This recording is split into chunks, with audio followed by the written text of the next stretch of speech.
I have the best job in the world because I design stuff, I design things.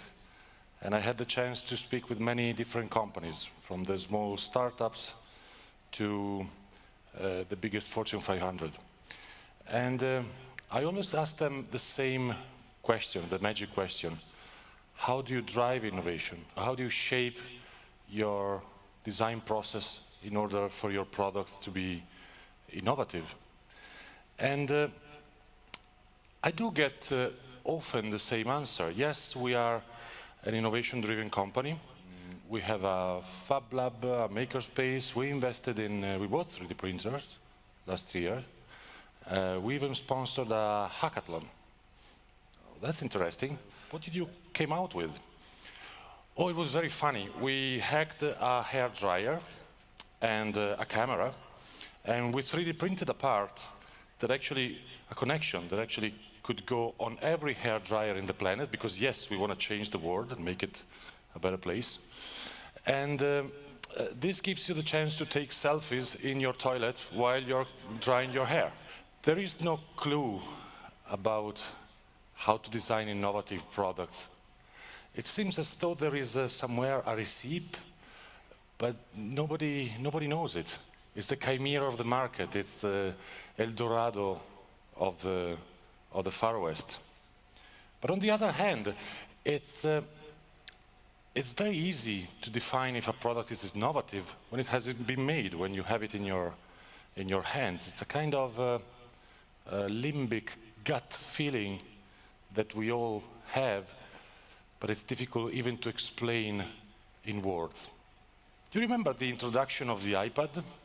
If just one day before I would have told you that you were in the need to buy a very big phone that couldn't fit in your pocket, and by the way, wasn't even capable to place phone calls, consumer would have said, I'm not comfortable, I don't want it, why should I buy it? We wouldn't have even understood the innovation if explained in words. After, of course, those 5 minutes of presentation and the sales skyrocketed. So, what is innovation in a nutshell? How do we achieve it? How do we define it? I'm a believer that the process of innovation is not a plaything of the romantic genius that discovers the law of gravity just because he's been hit by an apple under a tree. I strongly believe in processes, and I believe there's a process for innovation in order to create progress. It relies on the definition of, I would call it appropriation, or you can call it cross-fielding, if you want, that are the real drivers of progress. Synesthesia. And for me, it is the spice to add to any design methodology in order to create innovative ideas. Because you see, every design methodology uses the same stages with just different names. It's been hundreds of years of evolution and of writing encyclopedias, books about the concept of designs, but boring designers and boring critics, they always tell us the same things. They tell us that you need to research the environment you're dealing with, your market, your battlefield, however you want to call it. You need to come out with a concept, you refine the concept, you test it, and ta-da, the game is over. But how do I come out with a concept? How do I find an idea? How do I go from here to there? It's not easy. Synesthesia is a rhetorical figure of speech that puts together different senses or different fields of significance. We all know it. It's widely used in writing or in poetry. The silence was as thick as a forest. One sense is described with the word of another one. Or we know it because of psychology. An image that reminds of a sound. It's very clear here who is Maluma and who is Takete.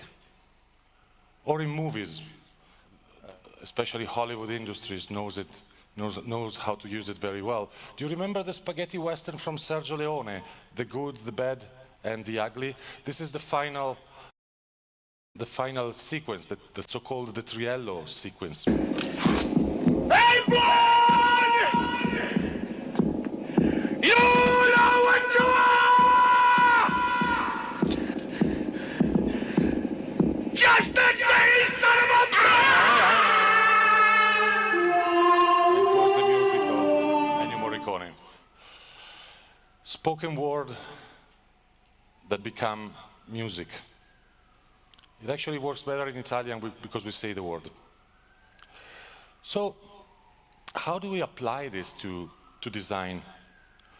What I'm saying is that to create innovation, you want to expand your research process, not only to the environment, the specialized, the verticalized environment you're dealing with, but even to other fields that can be connected or somehow similar to your environment, where maybe the solution for the problem that you're looking for has already been found.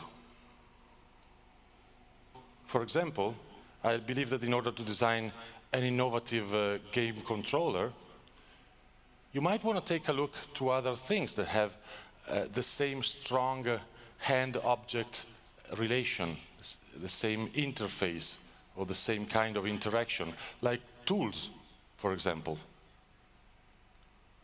Or that if you need to design a non-contact thermometer that doesn't look like a gun, nobody's actually very comfortable in pointing a gun to their forehead. It kind of drives negative feelings. You can take a look to other fields where you do have devices that you point to your face without having those negative feelings, like cosmetics, perfumes, or even hair dryers with no camera. Maybe you can end up with a product like this that was revolutionary in its industry because it looked like a spray rather than like a gun. Or you might end up designing a VR headset for car gamers that actually is shaped and looks like a sport car. Or again, VR glasses that are not yet another piece of cheap plastic to hide in a drawer, but they have all the details and the finishing, the touch of a product that creates desire, that creates affection, like a leather bag. Synesthesia is a powerful tool to drive innovation, and for that reason, in a way, it can be a method to predict the future, if you want. You want to know what is the color of next year for your new device, for your new product? Use synesthesia. Take a look to other more evolved fields, like cars, or like computers, or like fashion. They kind of all go for similar design choices. So if you know your market positioning, if you know where you are, you can easily know where the market will go and what kind of design decisions you need to take. The funny part of this thing is that after a few years, after 2 or 3 generations, the cycles begins again, starts over. And there's a very simple reason for that. You remember when you were a kid and you were liking so much the jeans that your father was wearing, or the shoes that your mother was wearing. Of course you liked them because of what they represented to you, father figure, mother figure, but you were a kid, you didn't have any money to buy them. So smart companies, they're giving you back the same experience, the same shapes, the same colors, a few years later, when you actually become a consuming target. What a bad word. And this is why you end up buying something like this, decades later. It's a powerful design and marketing tool. And because I believe that in innovating and using this these tips, these tricks, is a very difficult and resource-consuming process, I do believe that innovation should be rewarded. So, of course, if you're so lucky to design stuff and to be a designer, I believe you should just go and design for innovative companies and design innovative products. But even as a consumer, you can ask yourself if what you're buying is innovative, if it was the first one, if it's original, or if it's just a copy. I, for example, try to reward and to buy products from companies that are not basing their choices on market research. Not that I don't believe in market research, but it's a powerful tool, but it's just a picture of the present. It basically doesn't have anything to do with the future. It's basically the company asking you what you want, and instead you would want them to give you what you need, what they think you need.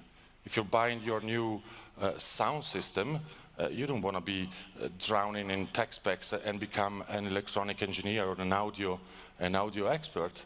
You want them to give you the right product for you.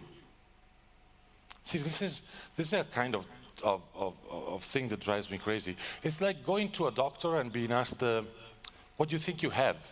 I don't know. You're the doctor, I'm the patient, you tell me what I have. And it better be innovative. And copy. Copy is criminal, and it's nothing more far from innovation. When you copy, a creative mind dies. No, it's not true, but you possibly kill the dream of two young guys that went for crowdfunding on Kickstarter with their idea. And if it's not convincing, at least you create pollution with yet another useless object for the garbage bin.